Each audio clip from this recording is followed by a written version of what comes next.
सलाम पाकिस्तान के साथ नाजरीन, मैं हूं आपका होस्ट अब्दुल कजीर। नाजरीन, आज हमारे साथ मौजूद हैं तो परिजात अभी तक शादीशुदा नहीं है जी। एमबीए हूँ, कुआरा हूँ, तो अगर कोई रिश्ता है तो प्लीज। इफ्तिखार इफ़ी साहब आज हमारे साथ मौजूद हैं। इनसे बात करते हैं, इनसे पूछते हैं कि इनका एक फ़्रेश एक्सपीरियंस परिजात और उससे पहले इनके बहुत सारे ड्रामे और इनके बहुत सारे किताबें और कॉलमिस्ट। अब इन्होंने और एक्टिंग इजी लगती है इनको या लिखना अच्छा लगता है, क्या अच्छा लगता है? इनसे बात करते हैं, इनसे पूछते हैं। जी इफ़ी भाई, अस्सलाम वालेकुम। वालेकुम अस्सलाम। इफ़ी भाई, क्या इजी लगता है आपको, लिखना या एक्टिंग या कुछ और?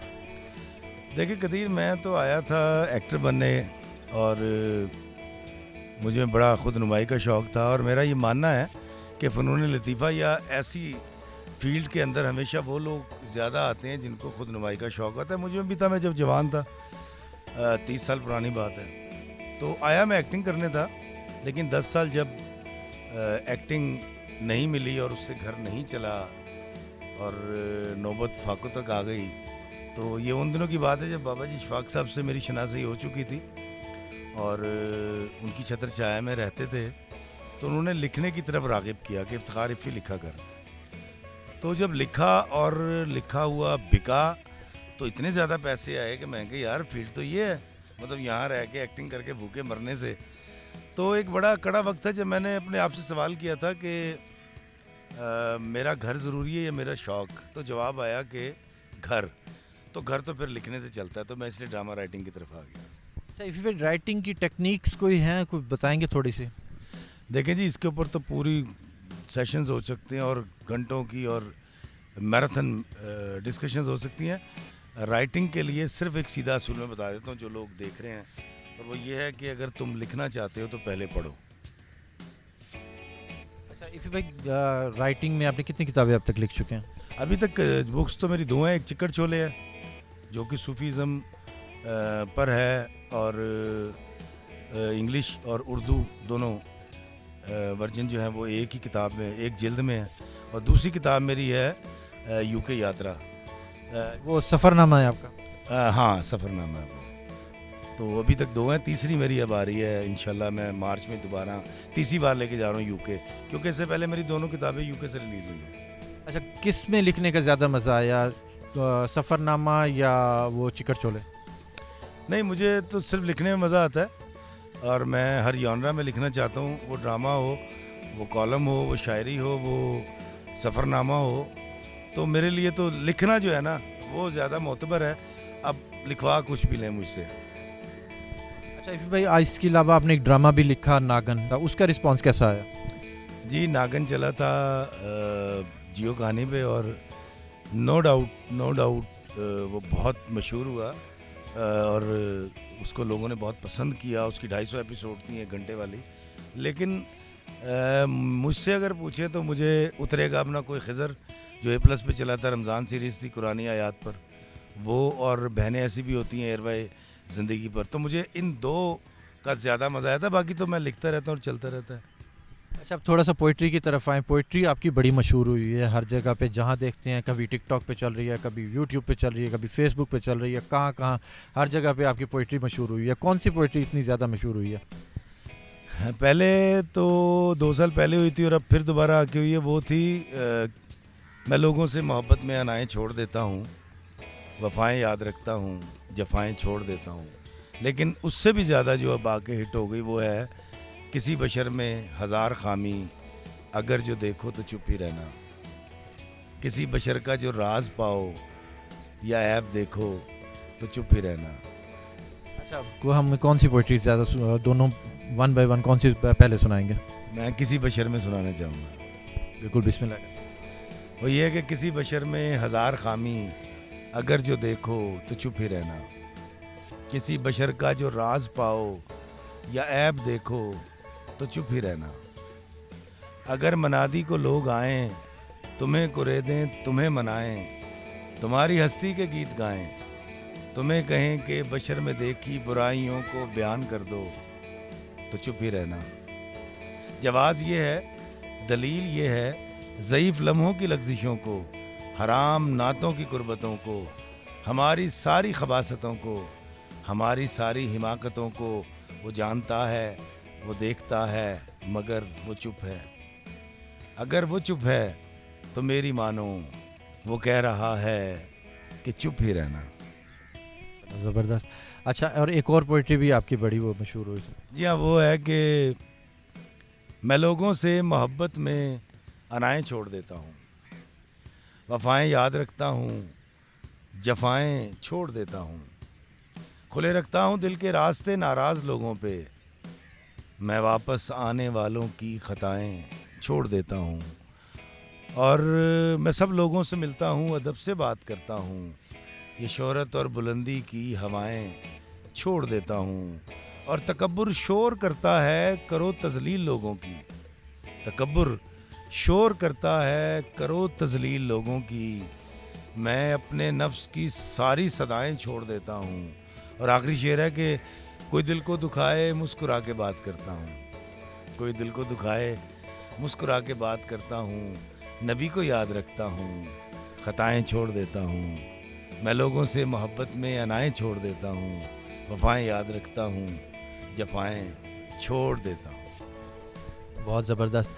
अच्छा इफ़ी भाई, अब थोड़ा सा ना एक्टिंग की तरफ आएँ। एक्टिंग आपने स्टार्ट की मेरे ख्याल में 2007 से या उससे पहले से? 94। 94, यानी कि मेरी और आपकी मुलाकात मेरे ख्याल में 2007 में हुई थी जब आप ये कर रहे थे। तो अब वो वाला एक्सपीरियंस थोड़ा सा शेयर करेंगे शुरू का? शुरू में मैंने डिप्लोमा लिया 2 साल का गोयते इंस्टीट्यूट के अंदर से। वहाँ से इमरान पीरज़ादा साहब से मुलाकात हुई, रफ़ी पीर थिएटर में चला गया, थिएटर परफॉर्म किया। पहली परफॉर्मेंस मेरी फ़ारूक खान लगारी सदर पाकिस्तान के सामने हुई थी। पाटे खां ड्रामा था थिएटर का, और हमने किया था कामरान की बारादरी रावी में। लेकिन उसके बाद जब हम पीटीवी गए तो हमें पहले तो काम ही नहीं मिलता था 2-3 साल, फिर मिला भी तो वो छोटे छोटे डमी रोल, तो काम आसानी से नहीं मिला, बहुत मुश्किल से मिला, क्योंकि उसका चैनल भी एक था और हम पीटीवी के बाहर खड़े रहते थे बड़ी बड़ी देर तक। कई दिन तो अंदर नहीं जा पाते थे ना, तो किसी से रिक्वेस्ट करवाते थे कि लिस्ट में नाम आ जाए और हमें पीटीवी में जाने दिया जाए। तो ठीक था, मतलब मेरा ख्याल है शायद आगे जाने के लिए शायद ऐसे ही तकलीफ़ें उठानी पड़ती हैं, तो मुझे कोई शिकवा या गिला नहीं है उससे। आपको क्या लगता है कि वो वाला दौर और आज का दौर में एक्टर बनना आसान नहीं है? अब बिल्कुल आप ठीक कह रहे हैं। देखें, हमारे दौर में एक चैनल था, आज माशाल्लाह सैकड़ों चैनल है। और सबसे बड़ी बात ये जो सोशल मीडिया आ गया है, सोशल मीडिया के ऊपर अगर आप कुछ करना चाहें, ख़ुद से प्रोड्यूस करके डालना चाहें, तो तब भी आप मशहूर हो सकते हैं। इस तरह मुझे हैरान कुन बात है कि लोग नहीं जानते कि मैं एक्टर हूँ, क्योंकि जब गुल्लू बादशाह चला इंकार वाला और हिट हुआ तो लोगों ने उस पर लिखा यार ये नया एक्टर है, ये पहले कहाँ था। हालांकि मैं काफ़ी पुराने, मैं तकरीबन मुझे जी मेरे ख्याल 28-29 साल हो गए इस फील्ड में। तो मेरा ख्याल है कि आज बहुत आसान है। आज आप मत जाएं किसी चैनल के पीछे, तो आप अपनी चीज़ को प्रोड्यूस करके 10 मिनट की 20 मिनट की बनाकर और उसको पोस्ट कर सकते हैं, और उसके ऊपर आपको रिज़ल्ट भी आ जाता है, पता चल जाता है ना कितने लोगों ने देखा। तो मेरा ख्याल अब ज़्यादा आसान है, लेकिन आसान मैं इसलिए कहूँगा कि अगर हमारा सफ़र 10 साल का था तो अब आपको 5 साल तो फिर भी लगेंगे। अच्छा, तो आप क्या है, आप क्या कहते हैं कि अदाकार कैसे बन सकता है, कि बंदा किस लेवल पे आकर सोचे या एक्ट करे, तो दिमाग में अंदर एक क्या फतूर होना चाहिए कि वो एक्टर बन सकता है? देखिए जी, पहली तो क्वालिटी है कि खुद नुमाई का शौक़ हो। दूसरा ये है कि अगर यकीनन आपका उर्दू का एक्सेंट और तलफ़्फ़ुज़ बहुत अच्छा हो। फिर सबसे बड़ी बात, आप कॉन्फिडेंट हो। शक्ल मैटर नहीं करती। मतलब अगर हम देखें हमारे इंडस्ट्री के सुपरस्टार, मतलब Guinness book of the world record में उनका नाम आता है मसरूफियत के हवाले से, सुल्तान राही साहब, तो वो बहुत ज़्यादा खुश शक्ल नहीं थे। तो शक्ल मैटर नहीं करती। मसाना साहब को ले लें, मानद चंद को ले लें। वॉइस मैटर करती है? जी बिल्कुल, वॉइस मैटर। एक्सेंट मैटर करता है? एक्सेंट मैटर करता है। तो मेरा ख्याल है शक्ल को कभी भी ना रखें, क्योंकि शक्लें सारी अल्लाह ताला बनाते हैं, और मुझे तो सारी शक्लें बहुत अच्छी लगती हैं। आजकल के फनकारों को क्या मैसेज देंगे, क्या कहेंगे कि किस तरह काम करें कि आगे जाने के लिए उनका? देखिए जी, मैं डिमोरलाइज़ नहीं करना चाहता। मेरा ख्याल है कि इस फील्ड में ना आए तो बेहतर है, क्योंकि वो 3 5 7 8 साल ज़ाया करना, रोज़ ख्वाब देखना, रोज़ टूट जाना, बड़ा तकलीफ़देह अमल होता है। लेकिन अगर आप तय कर चुके हैं तो और आपको इस फील्ड में छलांग मारने से कोई रोक नहीं सकता, तो फिर बेहतर ये है कि पहले एक्टिंग के लिए जो इदारे हैं, जिस तरह नापा है या PNCA है, वो क्लासेस करवाते रहते हैं, या अलहमरा है वो करवाते रहते हैं, या फिर जिस तरह रफ़ी पीर थिएटर के साथ मैं काम करता, तो किसी ऐसे थिएटर के साथ काम करें जो पैरेलल थिएटर करता हो, ताकि आप जानते हो आप करने क्या जा रहे हैं। ये मुझे बताया ना कि एक शख्स जो है उसको एडिटिंग आती नहीं, आप उसको कंप्यूटर दे दें तो एडिटिंग तो नहीं कर सकता ना वो। और ये काम टेक्निकल भी नहीं है, एडिटिंग तो किसी को भी सिखा सकते हैं आप, एक्टिंग सिखाई नहीं जा सकती।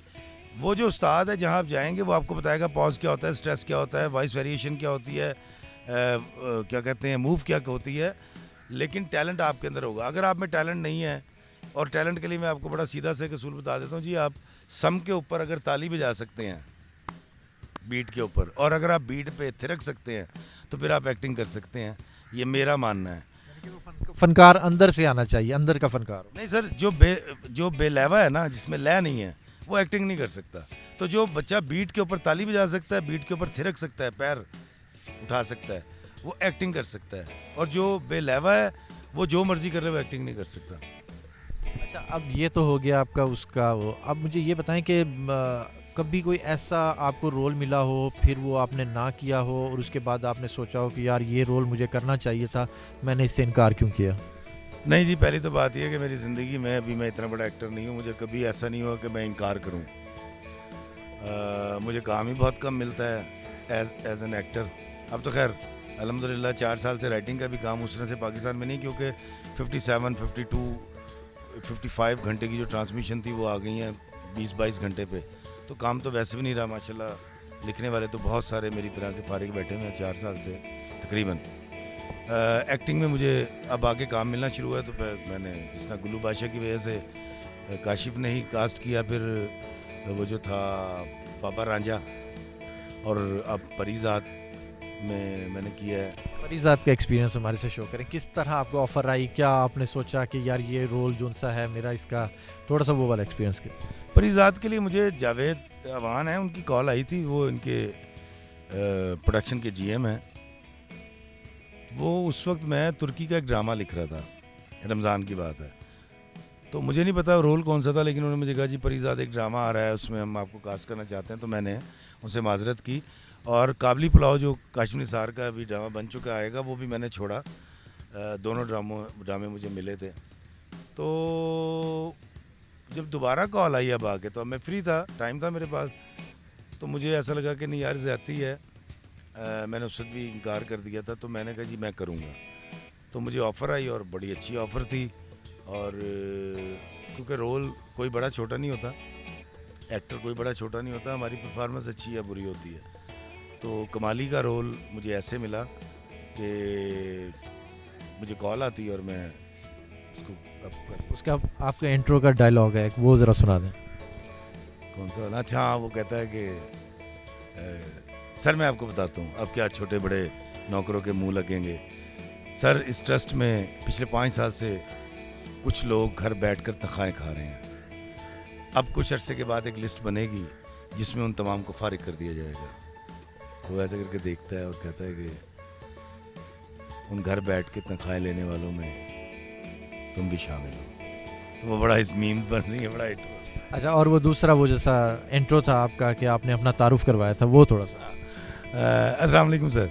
सर मैं हूँ कमाली, आपका असिस्टेंट कम केयर टेकर कम मैनेजर कम PA कम फलां फलां जो भी था। अच्छा, अब नेक्स्ट क्या इसमें परीज़ात में आपका आगे कितना रोल है? परीज़ात में काफ़ी मेरा काम तो है, लेकिन ये उस नौयत का नहीं है जिस तरह मैं इंडिपेंडेंट किरदार करता हूँ ना, कि कहीं इंस्पेक्टर है तो बंदे मार रहा है, कहीं वकील है तो गलत मुकदमे लड़ रहा है, कहीं गुल्लू बादशाह है तो वो औरत टाइप का बदमाश है, बाबा रांझा है तो वो बच्चे फ़रोख्त करता है या उनसे भीख मंगवाता है। ये इंडिपेंडेंट करैक्टर नहीं है, लेकिन ये किरदार है, और किरदार मैंने जिस तरह पहले कहा कोई छोटा बड़ा नहीं होता। लेकिन अच्छी बात यह है, मैं हैरान हूँ, लोगों को बहुत पसंद आ रहा है, उनकी मोहब्बत है, वो सराह रहे हैं, उस पर मीम बन गई, उसके ऊपर लोग मुझे आके लिखते हैं। अभी मैं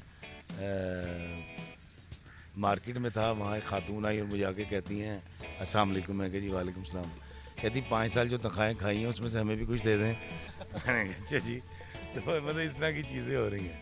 यानी कि लोगों ने आपको ना साथ साथ देखना भी शुरू कर दिया। मुझे तो फीडबैक इसलिए आ जाती है ना, मेरे पेज पे इफ्तिखार अहमद उस्मानी और जो मेरा पेज है उस पर 7 साल लोग मुझे फीडबैक दे रहे होते, तो मुझे टेम्परेचर का पता लग जाता है। ड्रामा ख़त्म हुआ, एपिसोड ख़त्म हुई, उसके बाद मैंने इफ़ी भाई को कॉल की। मैंने कहा इफ़ी भाई का नंबर वेटिंग वेटिंग वेटिंग, और कितना वेटिंग इफ़ी भाई, कितना वेटिंग। फिर मेरे ख्याल में अगले दिन जाके इफ़ी भाई कॉल आई, यार तेरी कॉल आ रही थी, खैरियत थी। और ऐसा फीडबैक था, बहुत ज़बरदस्त फीडबैक था। मतलब मैं हैरान हूँ कि इस वक्त अल्लाह ताला ने वहाँ पहुँचा दिया कि मैं कोई भी काम करता हूँ, कोई भी बात करता हूँ तो लोग इस कदर मोहब्बत का इजहार करते हैं। मैं यहाँ कदीर एक बात कहना चाहूँगा। देखें, मैं आया था, मैंने इस तरह दोस्तों कहा कि मैं खुद नुमाई का शौकीन था, मैं चाहता था मुझे लोग पहचाने, ऑटोग्राफ लें। अच्छा, ये उस वक्त नहीं हुआ जब मैं चाहता था, जब मैं खूबसूरत था, मेरे पूरे बाल थे। आज वो सब कुछ हो गया जो मैं चाहता था। मेरे पास गाड़ी भी है, मेरे पास बैंक बैलेंस भी है, मेरे बच्चे भी जवान हो गए, मुझे लोग पहचानते हैं, मेरे साथ सेल्फी बनाते हैं, लेकिन मेरे मुकर्ररा वक्त पे नहीं मिला। दोस्तों, इस बात को फेंकिएगा नहीं, जो मैं अपने वीडियोस में भी कहता हूँ। आप आगे जाने की ख्वाहिश ज़रूर करें, अल्लाह से मांगें, दुआ करें, लेकिन वक्त मुकर्रर ना कीजिएगा कि 2 साल में, 4 साल में, 6 साल में। वक्त वो मुकर्रर करेगा, लेकिन ये मैं आपको बता दूँ, जो आप दुआएं मांगते हैं अल्लाह आपको दे देता है। यानी कि आप कह रहे हैं कि ना हिम्मत नहीं हारनी चाहिए, पीछे नहीं हटना चाहिए, अपने जिस टास्क पे लगे हुए हैं आपको उसके साथ साथ चलना चाहिए। चलें, वक्त मुकर्रर ना करें कि मैं इतने टाइम में ये चीज़ कर लूँगा, बस छोड़ दें, अल्लाह पर छोड़ दें। अल्लाह पे छोड़ दें, तकदीर के हाथ में अपनी उंगली दें, वो आपको ले जाएगी वहाँ तक। किसी का फेम मिलता है, लेट मिलता है, किसी को जल्दी मिलता है, इस तरह का। अभी देखें ना कि पिछले साल कोविड के अंदर मेरे पेज के ऊपर इफ्तिखारी फी ऑफिशियल, पहले उसका नाम था, अब इफ्तिखार अहमद उस्मानी मैंने कर दिया है ड्यू टू सम रीजंस, मैं ब्लू टिक के लिए। तो उसके ऊपर 37,000 फॉलोवर थे मेरे। 10 साल की मेहनत के बाद मेरा पेज 10 साल पुराना है। लेकिन नीयत क्या थी पिछले साल रमज़ान में कि यार लोग घरों में बैठे हुए डरे हुए हैं, कोविड की वजह से इनको लग रहा है मुझे कोरोना हो गया है। तो मैंने ये किया कि वीडियोस बनाने शुरू कर दिए। वीडियो बनाए, वो हिट होने शुरू हो गए, लोगों ने देखना शुरू किया, और 1-2 साल के अंदर, तकरीबन 2 साल में मेरा पेज 6 लाख क्रॉस कर गया। भाई यंगस्टर बच्चे जो से हैं माँ बाप के साथ, माँ बाप के खिलाफ जाकर एक्टिंग में उसमें आते हैं, कुछ करना चाहते हैं, कुछ नहीं करना चाहते, कुछ वो है, उनके बारे में क्या कहना चाहेंगे, मैसेज उनको क्या देंगे कि किस तरह करके इनको माँ बाप को भी एतमाद में लें, और किस तरह करके। देखिए, गुजारिश ये है कि कोई भी काम ज़िंदगी में वो मत करें जिसमें माँ बाप की मंशा शामिल ना हो।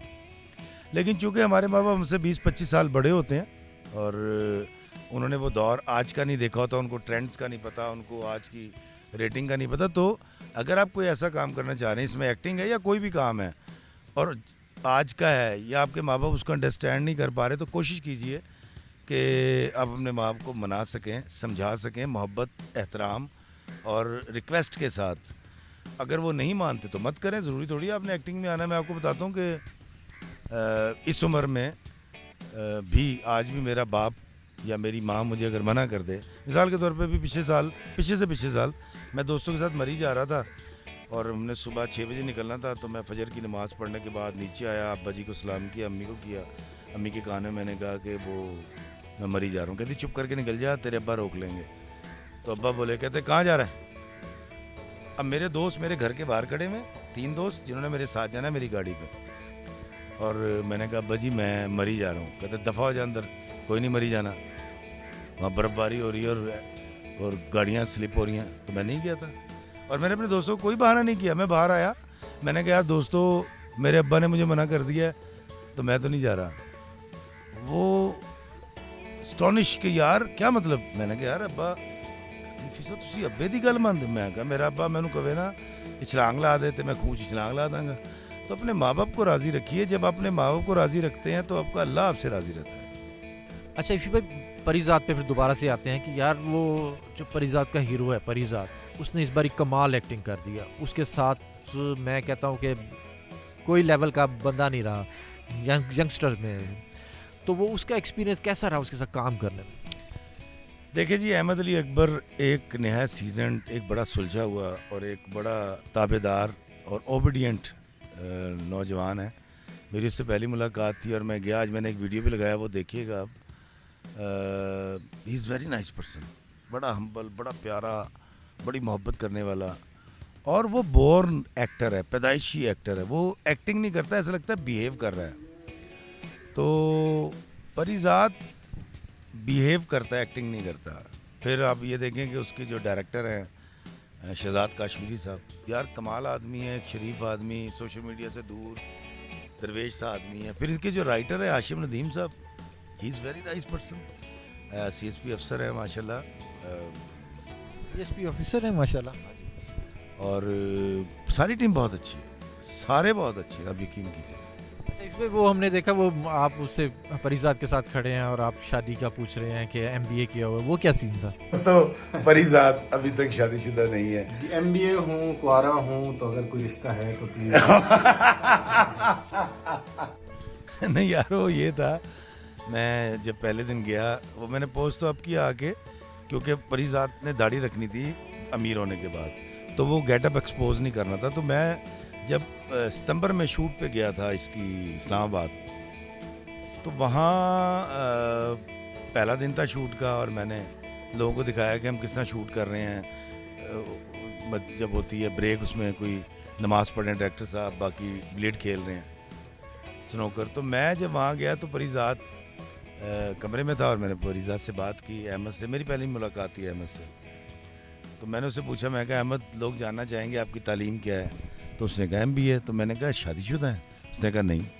फिर उसको एक शरारत सूझी, एकदम कहने लगा, कह रहा मैं MBA हूँ, कुआरा हूँ, और अगर कोई रिश्ता हो तो बताना। तो वो वाली वीडियो बड़ी, अगर परिजात, अगर जितना पैसा है ना, तो फिर तो परिजात को इस गेटअप में भी बहुत अच्छी अच्छी लड़कियां मिल जाएंगी, क्या कहते हैं? नहीं नहीं, वो वैसे भी माशाल्लाह बड़े अच्छे घर से वो बच्चा है, और ही इज़ प्रोमिसिंग। नहीं नहीं, इस बात को मैं, हर बंदा मान रहा है। मैंने लोगों का फीडबैक देखा है, लोगों ने यही कहा है कि यार कमाल एक्टिंग कर दी है इस लड़के ने ना, ऐसी एक्टिंग किसी ने भी नहीं की होगी। दरअसल वो आप मुझे बताएं, आपने साथ एक्टिंग की है, कैसा एक्सपीरियंस रह गया कि साथ एक्टिंग करते? देखें, मैं वही एक्सपीरियंस ही बता रहा हूँ कि मुझे तो अहमद अली अकबर के साथ काम करके इस कदर राहत और इज़्ज़त महसूस हुई कि मैं आपको बयान नहीं कर सकता। वो बड़ा डाउन टू अर्थ और बड़ा और तरह का सूफी मनुष्य आदमी है। अच्छा, और कोई एक्सपीरियंस जो परिजात का, यार सेट पे पहुंचे हैं, क्या हुआ एकदम से यार पैकअप हो गया, या कोई ऐसा कोई एक्सीडेंट? दरअसल परिजात का जो घर दिखाया गया ड्रामे में, जो कि पहले बेरोज़ करीम का था, वो है इस्लामाबाद में, और जो उसका ऑफिस दिखाया गया है वो है कराची में। अब मैं इस्लामाबाद गया था परिजात के घर के सीन करवाने, और कराची गया था उसके ऑफिस के सीन करवाने। तो आप ये देखिए कि एक ये बड़ी मज़े की बात है, क्योंकि लोग, हम इसको चीटिंग बोलते हैं हमारे ड्रामा फील्ड में, कि घर कहीं है वो कहीं है, और जब जोड़ा तो लगे एक शहर है। तो जब मैं बेरोज़ करीम के ऑफिस में, यानी परिजात का जो ऑफिस बाद में बन गया, उसमें रिकॉर्डिंग के लिए जब कराची गया, तो मुझे पहले कॉल टाइम था 7-8 बजे का। उसके बाद मुझे उन्होंने कहा जी आप 9 बजे तक सेट पे आइएगा। तो मैं 9 बजे जब सेट पे गया तो मुझे पता ही चला कि परिजात का टाइम था 7 बजे का। वो 7 बजे पूरे सेट पे था। और मज़े की बात यह है कि क्योंकि उसका सारा मेकअप होता है, उसका रंग काला नहीं है, ये काला वो तो हमें पता है। हाँ, तो वो घंटे 2 घंटे मेकअप के लगते हैं। तो वो अल्लाह का बंदा पूरे 7 बजे वहाँ आ गया था, इतना पंक्चुअल। तो ये उसके अंदर क्वालिटीज़ हैं, मतलब वो इस अल्लाह ने उसको इज़्ज़त भी दी है, और वो बहुत आगे भी जाएगा, मेरी दुआ है उसके लिए भी और पूरी टीम के लिए भी। अच्छा इफ़ी भाई, बहुत सारे लोग ये कह रहे हैं कि आपको ये रोल नहीं करना चाहिए था, वो क्यों, क्या रोल अच्छा नहीं है? नहीं, ऐसा नहीं है। दरअसल मैंने पहले भी गुजारिश की कि लोग बड़ी एक तो मोहब्बत करते हैं, मेरे वीलॉग्स की वजह से ज़्यादा करते हैं। फिर उन्होंने जो मतलब एक रोल देखा उन्होंने मेरा, इनकार ड्रामा सीरियल में जो हम टीवी पे चला था, गुल्लू बादशाह एक बदमाश है, लेकिन औरत की, गली मोहल्ले की जो बहन बेटी है उसकी बड़ी इज्जत करता है, गॉडफादर टाइप आदमी है। तो उन्होंने उसको बड़ा अच्छा समझा और मोहब्बत की।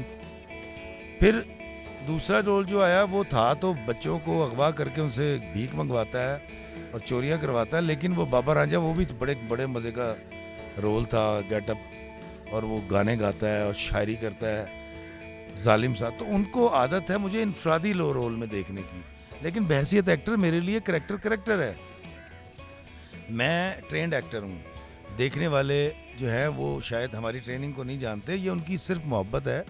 और मैं आपके चैनल के वसासे से कहूँगा कि जो प्रोड्यूसर डायरेक्टर होते हैं उनकी आंख में मद्दाह की मोहब्बत नहीं होती जो आप मुझसे रखते हैं, तो वो मेरे फ़ैन नहीं हैं, तो उनको जहाँ सूट करेगा या समझेंगे मुझे वही रोल देंगे। और मैं आई एम वेरी हैप्पी कमाली के रोल से, मैं तो बहुत खुश हूँ। मैं एक्टर हूँ, मुझे आप जो देंगे, मैंने बच्चे पालने, मैंने करना है। कितने सीन हैं आपके इसमें?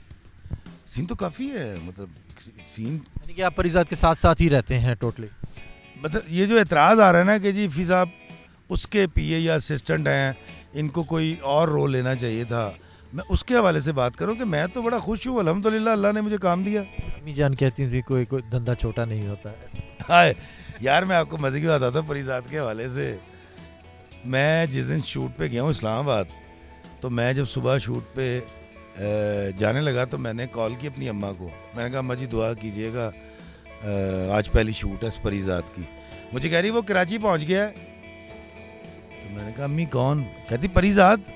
मैं कहा वाह वाह अम्मा, खुदा का वास्ता, मैं समझा बंदी किसकी बात करी। तो मैं परिजात की अब रिकॉर्डिंग भी गया, तो मेरी अम्मा जी जो 76 की हैं, वो मुझे कह रही हैं कि परिजात कराची पहुंच गया। तो ये उसकी शोहरत है सर, नो डाउट। पाकिस्तान में मेरा ख्याल नहीं परिजात से पहले कोई इतना बड़ा ड्रामा या इतना बड़ा हिट हुआ हो शायद। नहीं, इसमें नुमान इजाज साहब की भी देख लें, उनकी एक्टिंग भी बहुत कमाल, बहुत कमाल। अच्छा, वो किताबें मंगवा के जेल में और उसके ऊपर पूरा रिसर्च करना, फिर उसके बाद एक मैंने सीन देखा है, जैसे ही वो आता है पीए कहता है कि आपके नाम ये सारी जायदाद नाम कर दिए, ये ऑफिस आपके नाम कर दिया, तो उसमें एक जो एटीट्यूड आता है ना, थोड़ा सा चौड़ा होता है, वो सीन आपने देखा? अच्छा मैंने देखा है, लेकिन मैंने तो उसको बड़ा अच्छा मुझे फील हुआ है।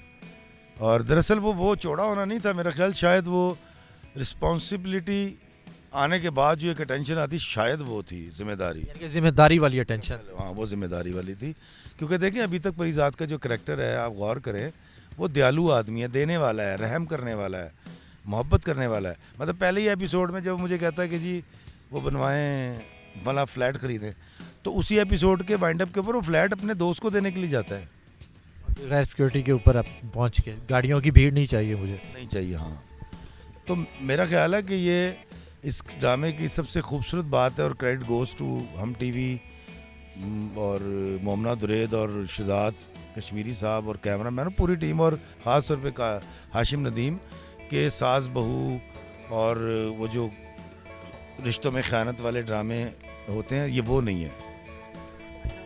फिर भाई परिजात के हवाले से बात हो गई, अब जाते जाते अपने व्यूअर्स के लिए कुछ ऐसी बात या कुछ ऐसा सफ़रनामे का कोई ऐसा सीन जो आपको ज़िंदगी भर याद रहता हो, वो बात वो सुना दें, कोई कहानी कोई इस तरह का कि जो आपके साथ हुआ हो कि यार ये ज़िंदगी भर मुझे भूलेगा नहीं, एक्टिंग के हवाले से या सफ़रनामे में कुछ ऐसा हो। मैंने अपनी किताब यूके यात्रा में इसका जिक्र किया है। मैं जा रहा था लंदन से, जब पहली बार मैं गया हूँ अपनी किताब चिकड़ छोले लेके, तो मुझे लंदन से जाना था ग्लासगो, और ग्लासगो में हमारी एक बहन है, बहुत मशहूर शायरा है, किश्वर सबात साहिबा, खजीना शेर व अदब की वो प्रेसिडेंट है, उन्होंने मुझे टिकट भेजी। अब टिकट ये थी, मेल होती है वहाँ तो, और उसके ऊपर एक स्कैनिंग नंबर होता है। टिकट थी लंदन से पिकेडिली मैनचेस्टर, पिकेडिली मैनचेस्टर से ग्लासगो। तो मैंने ऐसे करके स्क्रॉल करके खोली, तो उस पर लिखा हुआ था कोच नंबर 1 और सीट नंबर 1। मैं कोच नंबर 1 में बैठा, जाके सीट नंबर 1 पे गया, तो सामने देखा तो मेरी सीट के ऊपर 2 स्कॉटिश, एक माँ बेटी बैठे हुए हैं। तो मैंने कहा यार मैं 7-8 दिन से लंदन में हूँ, ये तो बड़े अच्छे लोग हैं, तो ये नहीं बात समझ आ रही मेरी सीट पे कैसे बैठ सकती है। तो मैं कहा एक्सक्यूज़ मी, उन्होंने कहा या, मैंने कहा दिस सीट इज़ माइन। कहती, उन्होंने खोला, देखा, नंबर देखा, मेरी तरफ देखा, उसने कहा इट्स ओके ओके। वो अपनी बूढ़ी माँ को उठाने लगी, तो वो बेचारी खड़ी हो रही थी, तो मैंने देखा तो सीटें खाली थी। मैं कहा it's okay, there is lot of empty seats, I will sit there. उन्होंने कहा आर यू श्योर? मैं कहा यार, मैं वहाँ बैठ गया। अब ट्रेन चल पड़ी। अब मैं सोच रहा हूँ कि यार जब से लंदन आया हूँ 8-9 दिन हो गए, तो बड़े अच्छे लोग हैं ट्रैफिक के हर चीज़ के मामले में। ये मेरी सीट पे कैसे बैठ गई? अभी मैं ये सोच ही रहा हूँ, तो मेरी जो बहन बनी हुई है, मेरी फ़ैन भी हैं, मैं उनका फ़ैन हूँ, बल्कि ईश्वर सबात बहन, उनका मैसेज आया, उन्होंने कहा इफ़ी भाई लंदन से जब आप बैठेंगे तो कोच नंबर 1 है, सीट नंबर 52 है। मैंने उसको देखा, उनको सॉरी किया, मैं अपना बैग लेके 52 नंबर सीट पे गया, वो खाली थी, मैं वहाँ जाके बैठ गया। आज मैं ये सोचता हूँ कि उसके हाथ में भी टिकट थी, मेरे हाथ में भी टिकट थी, मैं गलत था, उसने मेरी बात क्यों मानी? हालांकि मैं शक्ल से एशियन लगता हूँ, दाढ़ी दूढ़ी है वो, सर उसने इंसान पे यकीन किया था, अपने हाथ में मौजूद टिकट पे यकीन नहीं किया था। ये वाले अखलाकियात चाहिए हमें। अच्छा इफ़ी भाई, बुरा ना मनाए तो एक बात पूछूं, ये खुली चप्पल, फटे हुए कपड़े, ये क्या क्या है, ये क्या चीज़ है, ये बताएंगे थोड़ा सा? कि आप माशाल्लाह एक अच्छे साहिब हैसियत आदमी हैं, ये क्या बताएंगे इसके बारे में? यार बात दरअसल ये है कि खुली चप्पल, बिल्कुल आप ठीक कह रहे हैं, और ये कोई बुरी बात नहीं, कैंची चप्पल पहनी हुई है मैंने।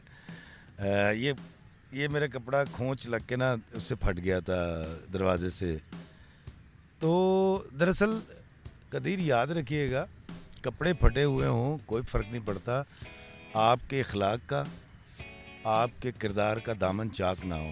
दुआ सिर्फ ये कीजिएगा। बाबा जी इशफाक साहब कहा करते थे कि हाथ गंदे हो जाएं काम करते हुए तो ये अच्छी बात होती है, बजाय इसके कि दिल गंदा हो या दिमाग गंदा हो। तो मैं अल्लाह ताला मुझे मेरे किरदार का दामन चाक ना हो, मेरे अखलाक का दामन चाक ना हो। कपड़े कुपड़े फट जाएं फिर किसी क्या फ़र्क पड़ता है यार। बहुत खूब। अच्छा इफ़ी भाई, मैं अब क्लोजिंग की तरफ तो जा रहा हूँ, मगर मैं आपके साथ नेक्स्ट कमिटमेंट ये कर रहा हूँ कि बाबा जी के बारे में, उनसे बारे में एक प्रोग्राम मैंने आपके साथ ज़रूर करना। देखिए जी, बाबा जी इशफाक साहब के बारे में आप मुझे 100 प्रोग्राम कहें, मैं 100 बार आऊँगा। बहुत शुक्रिया इफ़ी भाई, आपने अपना टाइम, कीमती वक्त दिया, बहुत शुक्रिया। नाज़रीन, हमारे साथ मौजूद थे इफ़ी भाई, इनका बहुत शुक्रिया, इन्होंने अपने कीमती वक्त में से हमें टाइम दिया, बहुत शुक्रिया। सलाम पाकिस्तान। नाज़रीन, इनके साथ मौजूद थे राइटर कम ऑथर कम एक्टर कम पोइट कम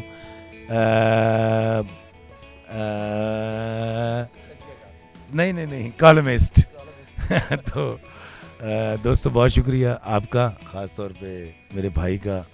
इसके चैनल को देखिए, सब्सक्राइब कीजिए, बेल आइकॉन को ज़रूर दबाइएगा, और ये सारी वो बातें जो मैंने अपने चैनल के लिए कभी नहीं कही। सलामत रहिए। और यही हमारी ओपनिंग है। यहाँ पर देखें कि इफ़ी भाई के फ़ैन मिल गए हैं हमें यहाँ पे, और इफ़ी भाई की सब बातें कर रहे हैं और इनके ड्रामे की बहुत बहुत तारीफ़ कर रहे हैं। इफ़ी भाई क्या कहना चाहेंगे इन फैंस को? मैं इनका भी शुक्रगुजार हूँ। अल्लाह ताला इनको डिग्रियों में कामयाबी दे, आसूदगी रखे इनके घर में, और उनका भी जो इस फ़कीर को इज़्ज़त देते हैं, एहतराम देते हैं। जब तक ज़िंदा हूँ आपकी इसी तरह वीडियोस बना के खिदमत करता रहूँगा। आप क्या कहेंगे परिजात के बारे में और इफ़ी भाई के बारे में? सर एक हमारे कंट्री के बाकी लेजेंड है और बहुत अच्छा रोल अदा कर रहे हैं वहाँ पे सर जो है, तो स्माइलिंग होती है सर पे, तो पॉजिटिव रोल है सर का, एक पॉजिटिव वे हमें मिलता है स्टूडेंट्स को ख़ास तौर पे। तो मैंने बड़े क्रिटिसिज्म देखे हैं जो सर पे करते थे, लेकिन सर का जो आगे से रिस्पॉन्स है ना, बहुत ही आजिज़ और बहुत अच्छा। परिजात ड्रामा कैसा लगा आपको? परी ड्रामा बहुत अच्छा लगता है। अच्छा, इनके रोल को कैसे देखते हैं? इनके रोल को मैं तो पॉजिटिव व्यू से देखता हूँ। पहले क्या आते साथ ही इन्होंने इंट्रो किया था? पहले वो जो परिजात से मुलाकात हुई, तो जब क्या वो कहा? जेल से आता था ना, तो सर बताया था कि हम कुछ लोग हैं, इनको हम ना डिस्चार्ज करना चाहते हैं, यानी कि निकालना चाहते हैं। तो उसने कहा था कि नहीं, आप भी 5 साल पैसे खाए हैं इसके, आप भी इनमें शामिल हैं। तो सर वो ना एक वहाँ पे कंफ्यूज हो गए थे, उसको देखते थे। तो वो जो साथ वाला लड़का था फिरोज़ का भाई, उसको जब आके मुँह, तो सर बड़े ना शशोपान में पड़ गए, ये क्या हो रहा है। तो बहुत अच्छा सर, हम तो सर को बहुत ज़्यादा देख रहे थे कि ये सर के साथ अच्छा नहीं वैसे हो रहा वहाँ पे। ले भी भाई, ये वही बात हो गई कि अब मैं मशहूर हो गया हूँ कि इस चक्कर में कि शर्मिंदा हो के मशहूर हो गया हूँ। बहुत शुक्रिया, बहुत शुक्रिया।